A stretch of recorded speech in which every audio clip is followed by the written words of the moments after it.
ბათუმი არის ერთადერთი ქალაქი, რომელსაც პოეტმა, გენიოსმა 100 ლექსი უძღვნა. ეს იყო გალაქტიონი. მე მომინდა რომ მოვფერებოდი ბათუმს.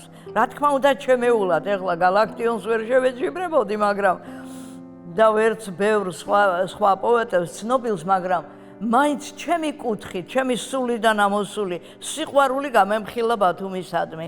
აი, ამ ლექსით გამოვხატე ეს ჩემი გრძნობა.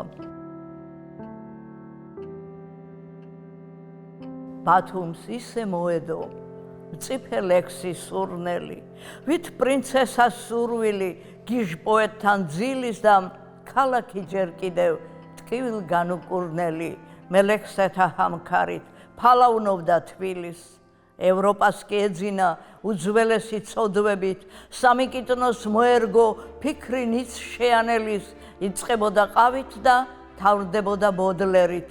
ავტოგრაფი ინებეთ დარასელი, ანელი და ბათუმი დაღლილი, ეს არ იყო იოლი, ის იყო მოხიბლა ესენინის ლექსმა, უკაცრავად ქუჩებში გაჩნდა გალაქტიონი და ფიალა სალექსო ჭეშმარიტად შესვა, ცხადი გავარდისფრა, მწარე სიზმრის სერიამ და თვარეულ გენიამ, რაც იხილა წერს, ავტოპორტრეტს მოარგო, გენიოსის სათვალე, დადის სანაპიროზე და ივარცხნის წვერს.